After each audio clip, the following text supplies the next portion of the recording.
বিশ্ব মুক্ত গণমাধ্যম দিবস 2025 উপলক্ষে জামালপুরের মাদারগঞ্জে আলোচনা সভা অনুষ্ঠিত হয়েছে। বিস্তারিত থাকছে মোহাম্মদ রফিকুল বারীর প্রতিবেদনে।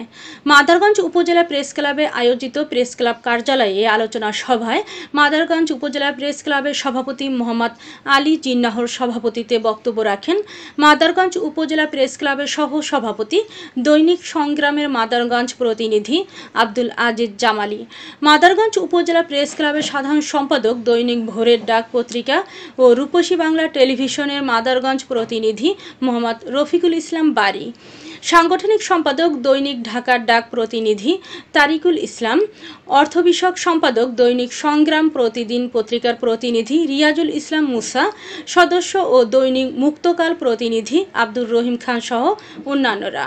এ সময় মাদারগঞ্জ উপজেলা প্রেস ক্লাবের দপ্তর সম্পাদক দৈনিক ভোরের বাংলা প্রতিনিধি শাকিল আহমেদ, সদস্য নিউজ 21 প্রতিনিধি মাজহারুল ইসলাম মিন্টু ও মিশন 90 প্রতিনিধি ইয়াসিন আরাফাত রাব্বি উপস্থিত ছিলেন। বক্তারা গণমাধ্যম কর্মীদের নিরপেক্ষ স্বাধীনভাবে কাজ করার জন্য যে কোনো ঝুঁকি সম্মুখীনের সময় প্রশাসনের সহযোগিতা কামনা করেন।